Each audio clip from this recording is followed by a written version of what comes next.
എന്ന പകൽക്കാലം നടത്തുന്ന എല്ലാ ദൈവമക്കളും നല്ല സന്തോഷത്തോടെ, സമാധാനത്തോടെ, ഉല്ലാസത്തോടെ ദൈവകരങ്ങളിലേക്ക് നമ്മെ തന്നെ താഴ്ത്തി കൊടുത്തുകൊണ്ട് ഒരു വചനചിന്തയിലേക്ക് കടന്ന് വേഗത്തിൽ പ്രാർത്ഥിച്ച് അവസാനിപ്പിക്കുവാനാണെങ്കിൽ യൂദയുടെ പുസ്തകം 1-ാം അധ്യായം 1-ാം വാക്യം ഒന്ന് വായിച്ച്. യൂദയുടെ പുസ്തകം 1-ാം അധ്യായം അതിന്റെ 1-ാം വാക്യം.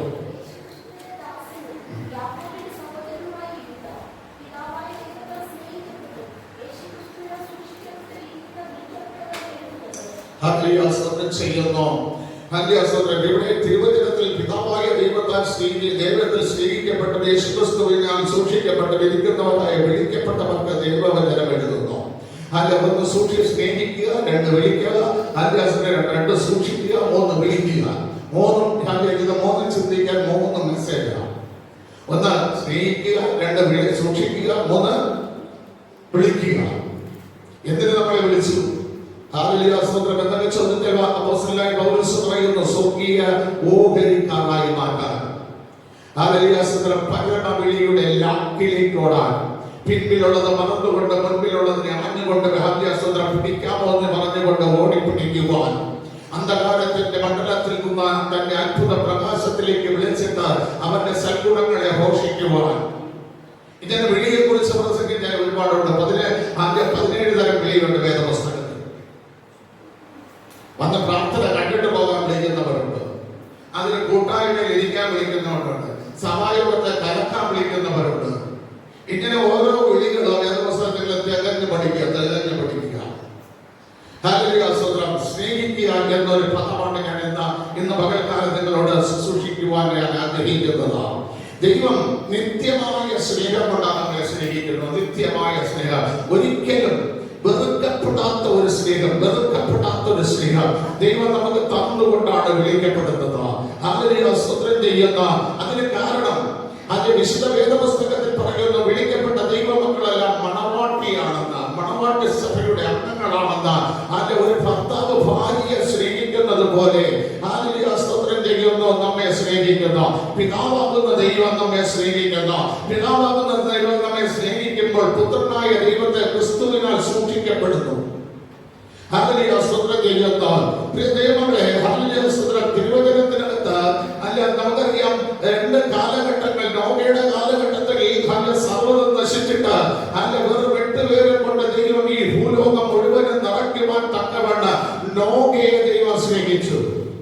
നോഹയെ സ്നേഹിച്ചത് കൊണ്ട് നോഹയുടെ കുടുംബത്തെ സ്നേഹിച്ചു. അതിൽ നിന്ന് ഒന്നും നശിച്ചു പോകാതിരിക്കേണ്ടതിന് ദൈവം അവനൊരു പെട്ടകം ഉണ്ടാക്കി, അതിനകത്ത് ദൈവം സ്നേഹിച്ചു, അതിനകത്താക്കി സ്നേഹിച്ചു. 2 അത് കഴിഞ്ഞിട്ട് ഹാല്യാസ്വദനം ചെയ്യുന്ന പ്രവാസ കാലഘട്ടം വന്നു. പ്രവാസ കാലഘട്ടം 70 വർഷം ദൈവവചനം അനുസരിക്കാത്തവരെ ഹാല്യാസ്വദനം ചെയ്യുന്ന ദൈവം പറഞ്ഞു, അവർ ബാബേൽ സാമ്രാജ്യത്തിൽ 70 വർഷങ്ങൾ അടിമമുഖങ്ങളായി പോകുമെന്ന് പറഞ്ഞു. ആ പോകുമെന്ന് പറഞ്ഞിട്ട് ദൈവം പറഞ്ഞു, നോഹയും ഈയോബും ദാനിയേലും എന്റെ മുമ്പിൽ നിന്നാൽ ഞാൻ 70 വർഷം പ്രാർത്ഥന കേൾക്കില്ല, പക്ഷെ ഞാൻ അവരെ സ്നേഹിക്കും. എന്ത് കേൾക്കില്ല?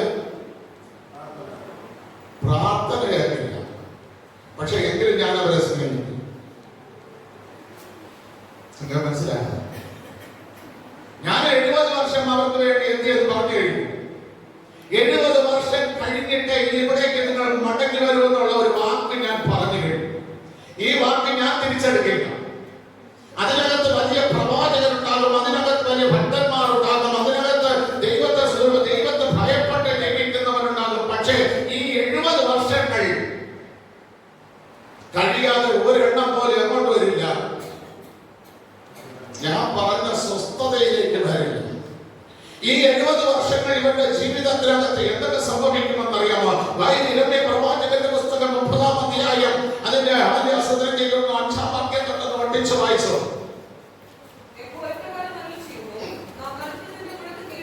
നോക്കണമേ, 70 വർഷത്തിനകത്ത് സംഭവിക്കുന്ന നാം എന്തിയാക്കുന്നു? നടുക്കത്തിന്റെ മുഴക്കം കേൾക്കും. നടുക്കത്തിന്റെ മുഴക്കം. സമാധാനം ഒരു വീട്ടിലും ഇല്ല 70 വർഷം. പക്ഷെ എന്താണ്? ഭയമാണുള്ളത്.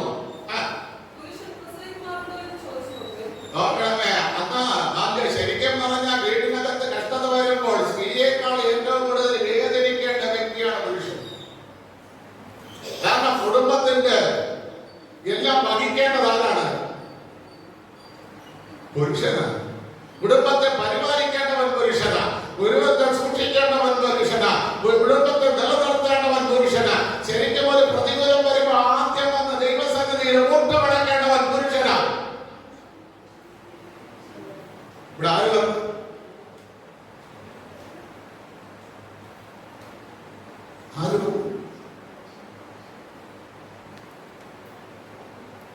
Praise the Lord.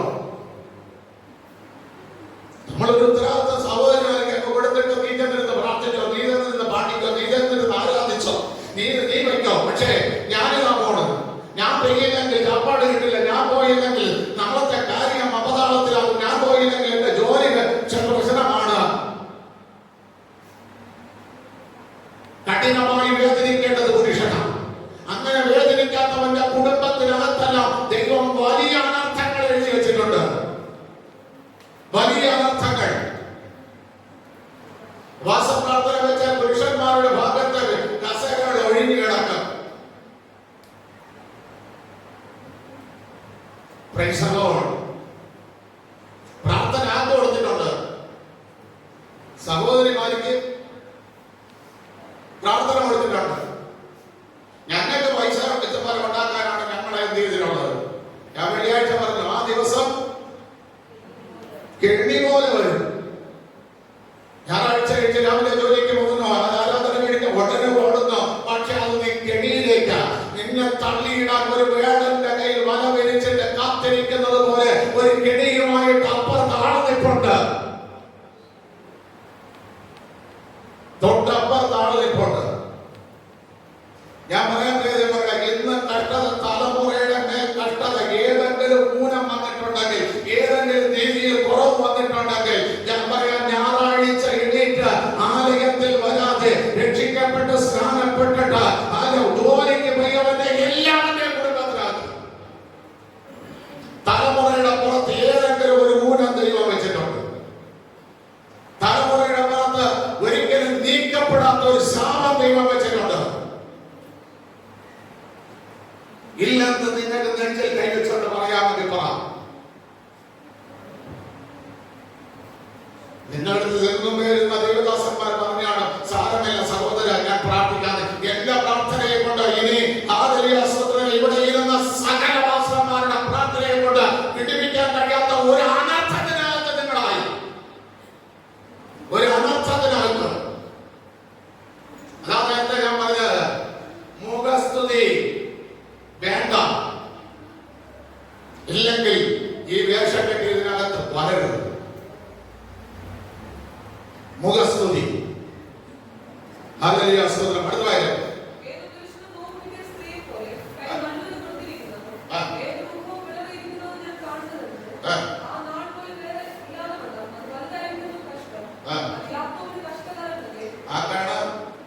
ഇത് ആർക്കാണ് കഷ്ടം? വിളിക്കപ്പെട്ടവർ. അപ്പന്റെ അനുഗ്രഹമല്ല, അമ്മയുടെ അനുഗ്രഹമല്ല, ദൈവത്താൽ അനുഗ്രഹം പ്രാപിക്കാൻ വിളിക്കപ്പെട്ടവന്റെ കുടുംബത്തിലാണ് ഇത് സംഭവിക്കുന്നത്. യാക്കോബിന് അപ്പം ഒന്നും കൊടുത്തില്ല, അമ്മ ഒന്നും കൊടുത്തില്ല.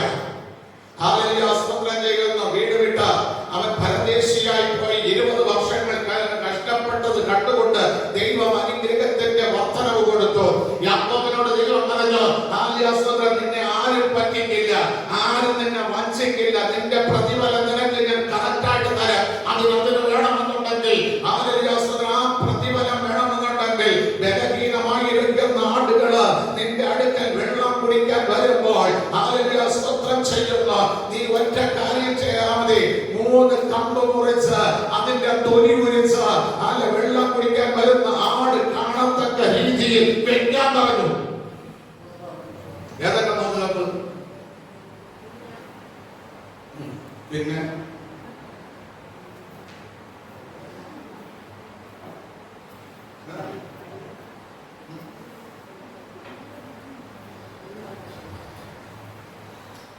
അനുഗ്രഹം വേണം. എത്ര വർഷമായി? ഞാൻ 21 വർഷം, 22 വർഷം, 50 വർഷം ഒക്കെ ആയി. അനുഗ്രഹം വേണം. ഇന്ന് വരെ അനുഗ്രഹത്തിന് വെച്ച അമ്പത്തില്ല. ഹല്ലേലൂയ, സ്തോത്രം.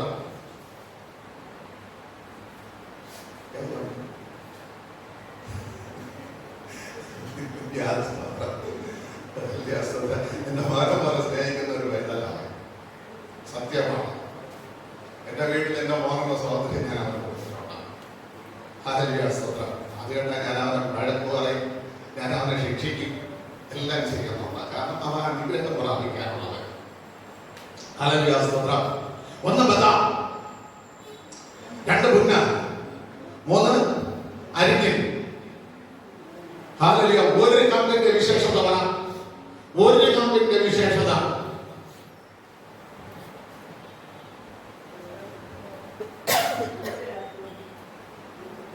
ഒരു രാത്രി കൊണ്ട് യാക്കോബ് മത്സരികൾക്ക് ഒരു അടയാളമായ കമ്പ് അല്ലെ, ദൈവത്തിന്റെ പെട്ടകത്തിനകത്ത് മഞ്ഞയോട് കൂടി ഇരിക്കുന്ന കമ്പ്, ബദാം കമ്പ്.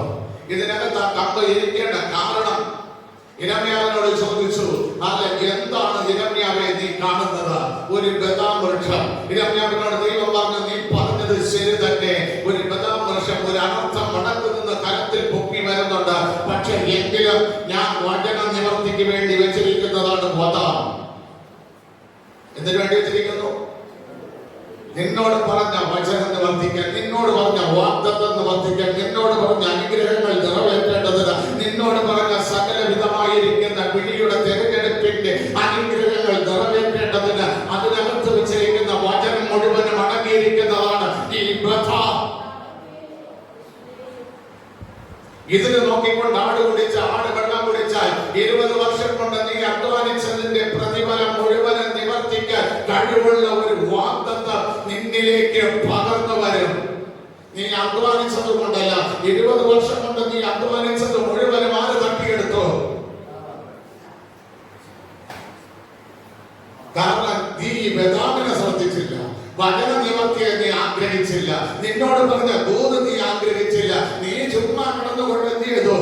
നിനക്ക് ഇഷ്ടപ്പെട്ട പെണ്ണിനെ കിട്ടാൻ വേണ്ടി, ഇഷ്ടപ്പെട്ട ആദ്യാസന നന്മകൾ പിടിക്കാൻ വേണ്ടി നീ പോയി. പക്ഷെ നീ അധ്വാനിച്ചത് ഒന്നുപോലെ നിന്റെ കയ്യിലില്ലാതെ അത് തട്ടിയെടുത്തു. ഇനിയെങ്കിലും നീ വചനത്തിലേക്ക് മടങ്ങി വാ, നീ വചനത്തിലേക്ക് മടങ്ങി വാ.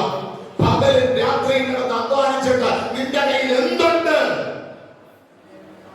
വചനത്തിലേക്ക് വാ.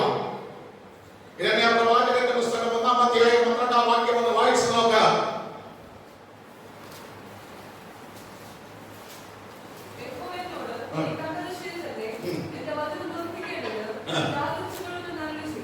എന്റെ വചനം നിവർത്തിക്കേണ്ടതിന് ഇന്നു മുതൽ ജാഗരിക്കാൻ തുടങ്ങും. എപ്പോഴാണോ നീ വെള്ളം കുടിക്കാൻ വരുന്നത്, എപ്പോഴാണോ നീ ഈ ബദാമിനെ എടുത്ത് അവിടെ വെച്ചത്, അന്ന് മുതൽ നിന്നോട് പറഞ്ഞ വചനം നിവർത്തിക്കേണ്ടതിന് ജാഗരിക്കാൻ പോകുക. പുല്ലിനെ കുറിച്ച് പറയുമ്പോൾ 41-ാം അധ്യായം വായിക്കണം. ആലയത്തിന്റെ മഹത്വം നിർജ്ജന പ്രദേശമായി കിടക്കുന്ന നിന്റെ ജീവിതത്തിലേക്ക് ഞാൻ പുന്നിയും മരവും വെച്ച് പിടിപ്പിച്ച് എന്റെ മഹത്വം നിന്നിലേക്ക് വരും. 20 വർഷം കൊണ്ട് നീ അപ്പനെ വിട്ട് അമ്മയെ വിട്ട് ദേശം വിട്ട് വന്നിട്ട് അല്ല നിനക്ക് ഇതുവരെ ഒരു മഹത്വം ഉണ്ടായില്ല. പക്ഷേ അല്ല നിന്നെ മറന്നു പോകാത്ത ദൈവം നിന്നോട് വിളിച്ച വിളി സമയത്ത് പറഞ്ഞു, ലോകാത്യത്തോട് ഞാൻ നിന്നോട് കൂടെയുണ്ട് എന്ന് പറഞ്ഞ് നിന്നെയുമായിട്ട് ഒരു ഉടമ്പടി ചെയ്ത ദൈവം പറയുന്നു, അത് ഞാൻ എന്റെ ആലയത്തിൽ കൂടെ നിനക്ക് തരാൻ പോകുകയാണ്.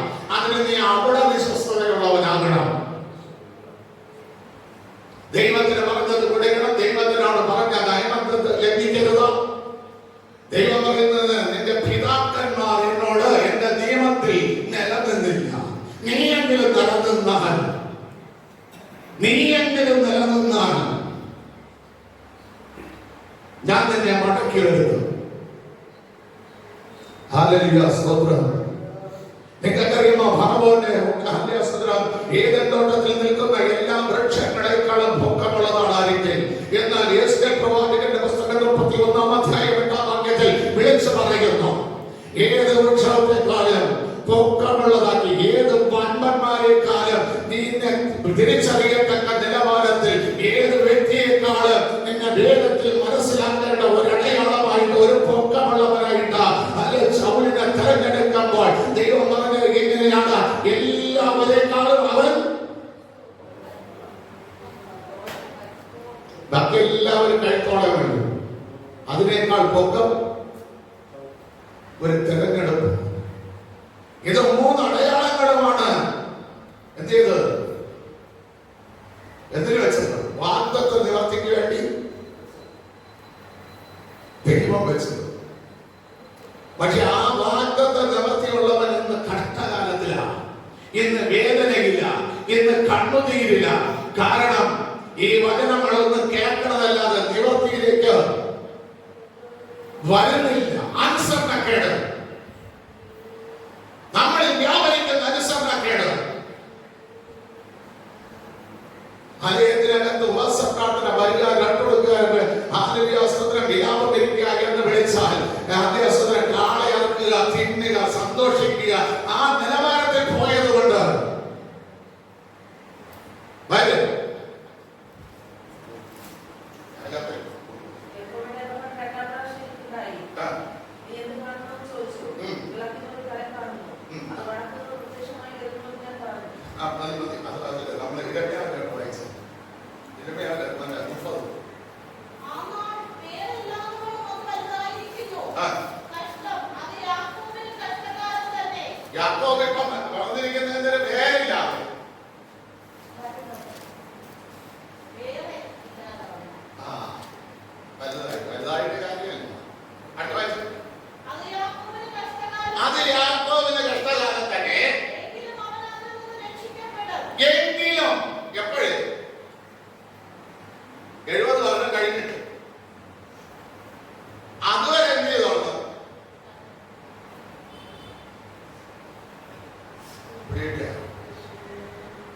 ദൈവം പറഞ്ഞത് തന്നെ.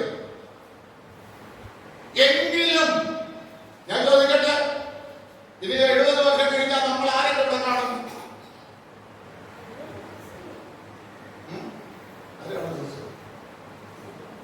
നമ്മളെ തലമുറയാണ്. അവരെങ്കിലും രക്ഷയുടെ ഭാഗം പറഞ്ഞാൽ ഇനിയെങ്കിലും മാനസാന്തരപ്പെട്ടു. ഇനിയെങ്കിലും മക്കളെ ഓർത്തിട്ടെങ്കിൽ, നിങ്ങളുടെ രക്തമാണ് അവരുടെ ശരീരത്തിൽ കൂടെ ഓടുന്നതെന്ന് ഓർത്തിട്ടെങ്കിൽ, ഇത് എനിക്ക് ജനിക്കപ്പെട്ട മക്കളാണെന്നുള്ള ചിന്തയെങ്കിലും ഉണ്ടെങ്കിൽ ഇനിയെങ്കിലും എന്ത് ചെയ്യണം? എനിക്കോ വാഗ്ദത്തം പ്രാപിക്കാൻ കഴിഞ്ഞില്ല, എന്റെ തലമുറയെങ്കിലും ആ വാഗ്ദത്തം പ്രാപിക്കാൻ കണക്കണം. ഇടയാകണമേ എന്നുള്ള പ്രാർത്ഥനയോട് ദൈവത്തിന്റെ സന്നിധിയിൽ മടങ്ങി വാ. അടുത്ത വായിച്ചു.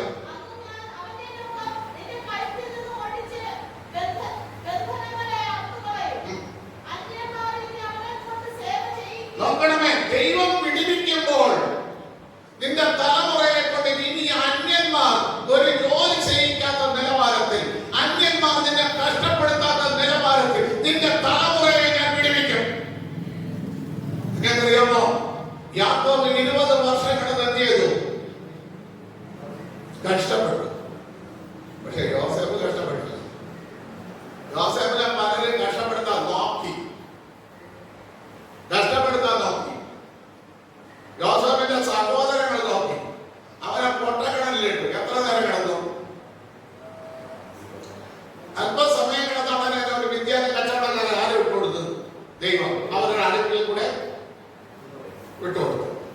അവരവനെ മാറ്റോണ്ട് പോയി. അവനെ മാറ്റോണ്ട് പോയി. നമ്മളെ വിചാരിച്ച് അവനെ അടിമയായിട്ട് അവൻ കിടന്ന് കഷ്ടപ്പെടുന്നു. അവനെ നേരെ ആരുടെ മുമ്പിലെത്തി? പോത്തിഫാറിന്റെ വീട്ടിലെത്തി. പോത്തിഫാറിന്റെ വീട്ടിലെത്തിയപ്പോൾ ദൈവം, ഉൽപ്പത്തി പുസ്തകം 39-ാം അധ്യായം 2-ാം വാക്യം നമ്മൾ വായിക്കുമ്പോൾ, ദൈവം അവനോടുകൂടെ ഇരുന്നു. യാക്കോബിനോട് കൂടെ ഇരിക്കാന്ന് പറഞ്ഞ ദൈവം ഇരുന്നോ? 20 വർഷം ഇരുന്നോ? പക്ഷെ മോന്റെ കൂടെ ഇരുന്നപ്പോ പോത്തിഫാറിന്റെ ഭവനം മുഴുവൻ അനുഗ്രഹിക്കപ്പെട്ടു. അവിടെ ഒരുത്തെ കുതന്ത്രം കാണിച്ചവനെ കാരാഗ്രഹത്തിലാക്കി. അല്ലേ? അവൻ കാരാഗ്രഹ പ്രമാണിക്ക് അവനോട് കൃപ വരത്തക്ക രീതിയിൽ ദൈവം കാരാഗ്രഹത്തിൽ അവനോട് കൂടെ ഇരുന്നു. 20-21 വാക്യം. യോസേഫ് അവിടെ ജോലി ചെയ്യേണ്ടി വന്നില്ല. എല്ലാവരും നോക്കിയതാണ്. മേൽനോട്ടം കൊടുത്തു. ജോലി ചെയ്യുന്ന മേൽനോട്ടം കൊടുത്തു. അടുത്തെന്ത് ചെയ്തു? ദൈവം അവിടെ ഇരുന്നുകൊണ്ട് അവന് പറഞ്ഞ് ജ്ഞാനം കൊടുത്തു. അവനെ നേരെ എവിടെ കൊണ്ടുവന്നു? കൊട്ടാരത്തിൽ കൊണ്ടുവന്നു. അടുത്തവനെ കൊട്ടാരത്തിൽ ഇരുന്നുമ്പോ മറവൻ പറയുന്നത്, സിംഹാസനം കൊണ്ട് മാത്രം ഞാൻ രാജാവ്, നീയാണെന്ന് പറഞ്ഞില്ല. അല്ല, നിന്റെ വാക്കിന് എല്ലാവരെയും കീഴടങ്ങിയിരിക്കുക. ആര് ദോഷിച്ച, അസൂയപ്പെട്ട, അല്ലെ,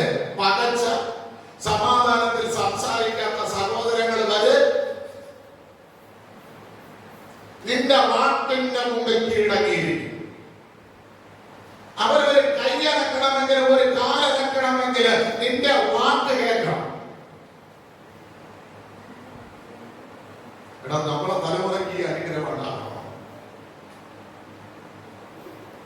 നമ്മളെ പകച്ചവന്റെ മുമ്പിൽ, നമ്മളെ വെറുത്തവന്റെ മുമ്പിൽ, നമ്മളോട് അസൂയ കാണിച്ചവന്റെ മുമ്പിൽ, നമ്മളോട് സമാധാനത്തിൽ സംസാരിക്കാത്തവന്റെ മുമ്പിൽ ദൈവത്തിന് ഇങ്ങനെ ഒരു പദ്ധതി ചെയ്തെടുക്കാനുണ്ടെങ്കിൽ നമ്മൾ ആ ദൈവത്തിന്റെ മുമ്പിൽ താഴ്ന്നു ഇരുന്നാൽ എന്താ കുഴപ്പം? Praise the Lord. Hallelujah. സ്തോത്രം. ദൈവം പറയുന്നുണ്ട്, യാക്കോബിന് കഷ്ടകാലം തന്നെ, പക്ഷെ ഞാൻ അവനെ അതിൽ നിന്ന് വിടിവിക്കും. അടുത്ത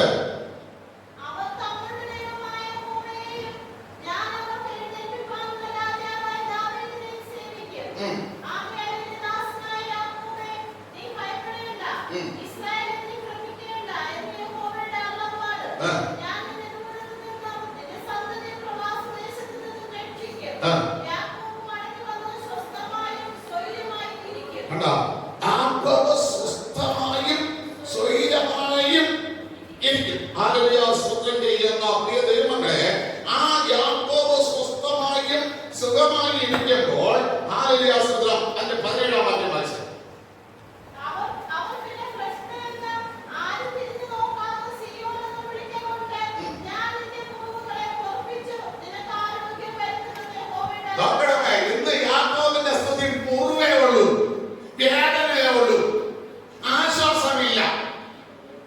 പക്ഷേ ദൈവം പറയുന്നുണ്ട്, നിന്റെ മുറിവുകളെ ഞാൻ എന്ത് ചെയ്യും? പൊറുപ്പിക്കും. അത് നിനക്ക് ആരോഗ്യം വരുത്തുമെന്ന്. ഹല്ലേലൂയ, സ്തോത്രം. ഇന്ന് പകൽക്കാലം മക്കളെ, മുറിവുകൾ കൊണ്ട്, ജീവിതത്തിന്റെ ഭാരങ്ങൾ കൊണ്ട്, ജീവിതത്തിന്റെ കണ്ണുനീരുകൾ കൊണ്ട് വേദനിച്ചിരിക്കുന്ന നീ ഈ ദൂതൊന്ന് ഏറ്റെടുത്ത് ദൈവത്തിന് മഹത്വം കൊടുത്തുകൊണ്ട് പറ, കർത്താവേ, എന്റെ വേദനയ്ക്ക് മരുന്ന്, എന്റെ മുറിവിലിടാനുള്ള കുഴമ്പ് അത് നിന്റെ കയ്യിലേ ഉള്ളൂ, അത് നിന്റെ കയ്യിലേ ഉള്ളൂ. ഹല്ലേലൂയ, സ്തോത്രം. മറ്റാരുടെ കയ്യിലുമില്ല.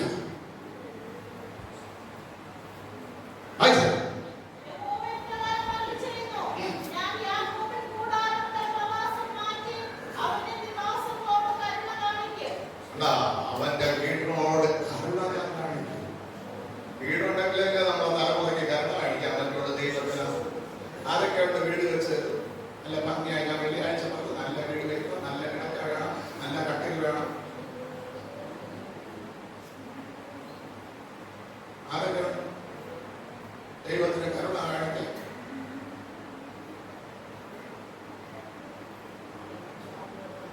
ഞാൻ നിന്റെ കൂടാരത്തിൽ കരുണ കാണിക്കും. അടുത്ത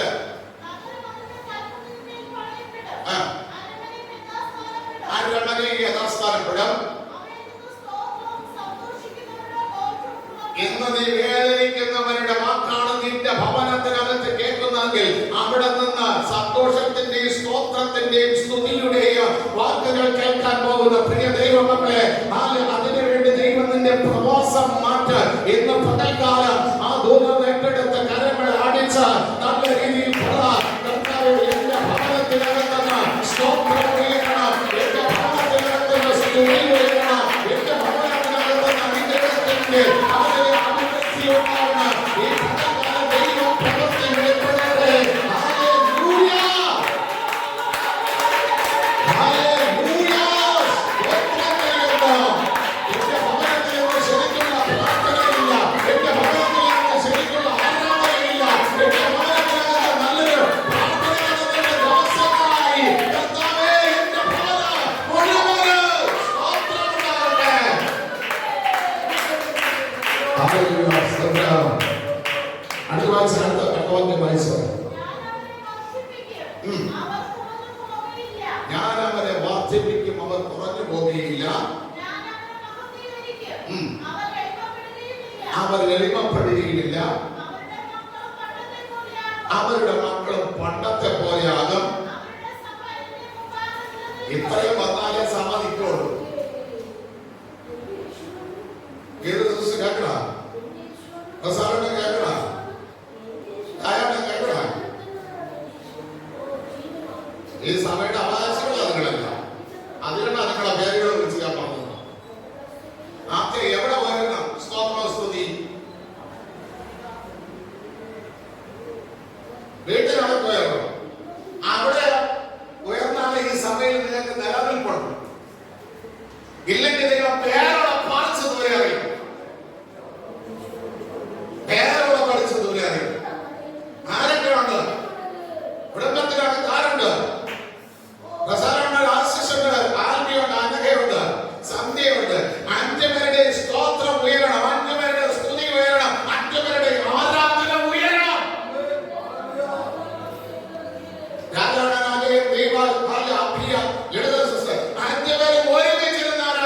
ഒരുമിച്ച് സ്തോത്രം പറയണം, ഒരുമിച്ച് ദൈവവചനം വായിക്കണം, ഒരുമിച്ച് ദൈവത്തോട് പ്രാർത്ഥിക്കണം. അപ്പോൾ ഈ സഭ നിലനിൽക്കും.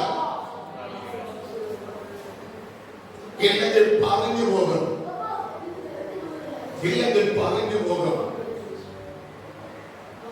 അതേപോലെ നിങ്ങളെ വിടുക. 2 പേർ മാത്രമല്ല, അന്യാസത്തിലേക്ക് എഴുതി വിടേണ്ട 2 പേരെ ഉള്ളു.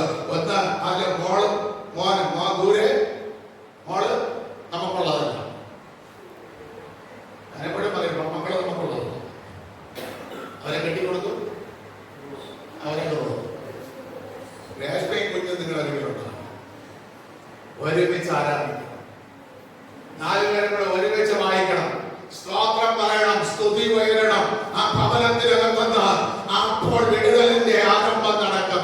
അപ്പോൾ ദൈവത്തിന്റെ പ്രവൃത്തി വെളിപ്പെടാനിടയാകും. ഒരുമിച്ച് പ്രാർത്ഥിച്ചു തുടങ്ങുക, ഒരുമിച്ച് ആർപ്പിട്ട് തുടങ്ങുക. അവിടെ സ്തോത്രം സ്തുതി ഉയരുമ്പോൾ നിങ്ങൾക്ക് വേണ്ടി ദൈവം പണിത സഭ നിങ്ങളുടെ മുമ്പിൽ നിലനിൽക്കും. പിന്നെ ദൈവം ശരീരത്തിൽ നടന്നു. 11-ാം അധ്യായം 3-4 വാക്യം കൂടെ വായിച്ച വേഗത്തിൽ നമുക്ക് തീർക്കാം.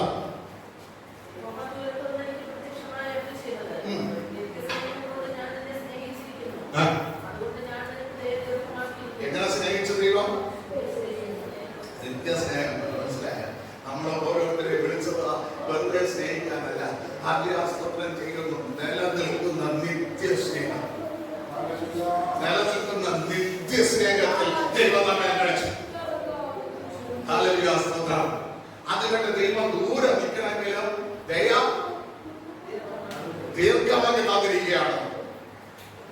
ദയ ദീർഘമാക്കി തന്നിരിക്കുന്നു. അടുത്ത വാക്യം ഇവിടെ വായിച്ചു.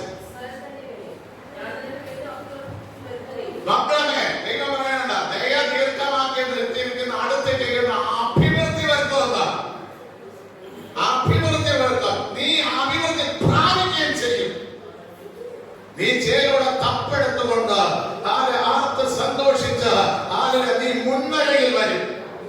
ഇന്ന് നീ പിൻനിരയിലായിരിക്കാം. ആർക്കും വേണ്ടത് നിന്നെ തള്ളിയിരിക്കാം, ആരും തിരിഞ്ഞു നോക്കാത്തവളെന്ന് പറഞ്ഞേക്കാം. പക്ഷേ ഇത് നിന്റെ വീട്ടിനകത്ത് ഉയരുമെങ്കിൽ, സ്തോത്രം ഉയരുമെങ്കിൽ, സ്തുതി ഉയരുമെങ്കിൽ, ഒരുമിച്ച് നിങ്ങൾ ദൈവത്തിന് മഹത്വം കൊടുക്കുമെങ്കിൽ, ദൈവം നിന്നെ അഭിവൃദ്ധിപ്പെടുത്തും. അഭിവൃദ്ധിപ്പെടുത്തുന്നത് മാത്രമല്ല, നിന്നെ ദൈവം മടക്കി വരുത്തിയിട്ട് നീ അഭിവൃദ്ധി പ്രാപിക്കുകയും ചെയ്യും. അതിനു വേണ്ടിയുള്ള ഒരു നിത്യസ്നേഹം ദൈവം നിനക്ക് വേണ്ടി വെച്ചിട്ടുണ്ടാകും. നിത്യസ്നേഹം. നീ അഭിവൃദ്ധി പ്രാപിക്കുകയും ചെയ്യും. ഹല്ലേലൂയ, സ്തോത്രം. നീ മുൻനിരയിൽ വരും. നിന്റെ പിൻനിരയിൽ ഇടാനല്ല, മുൻനിരയിൽ കൊണ്ടുവരുവാൻ. ഇന്ന് പകൽക്കാലം ആർക്കെല്ലാം ആഗ്രഹമുണ്ട് പിൻനിരയിലല്ല മുൻനിരയിൽ വരുവാൻ ഞാൻ ആഗ്രഹിക്കുന്നു എന്ന് ഏറ്റെടുത്തുകൊണ്ട് ആത്മസമയം കരങ്ങൾ അടിച്ചുകൊണ്ട് ദൈവത്തോട് ഹല്ലേലൂയ, സ്തോത്രം ചെയ്യുന്ന കർത്താവേ, എന്ന് പകൽക്കാലം ഞാൻ കേട്ടതുകൊണ്ട് ഞാൻ ഏറ്റെടുക്കുന്ന കർത്താവേ, എനിക്ക് പിൻനിരയിൽ കിടക്കാനല്ല, പിൻനിരയിൽ നിന്ന് ശത്രു എന്നെ പിടിച്ചുകൊണ്ട് പോകാനല്ല, ബന്ധിക്കപ്പെടുവാനല്ല. ഈ പകൽക്കാലം ഞാൻ അങ്ങയുടെ മൂന്നിന്റെ മുമ്പിൽ ഹല്ലേലൂയ, ഹല്ലേലൂയ, ഹല്ലേലൂയ എല്ലാ കരങ്ങളും അടിച്ച് ദൈവത്തിന് മഹത്വം കൊടുത്തുകൊണ്ട്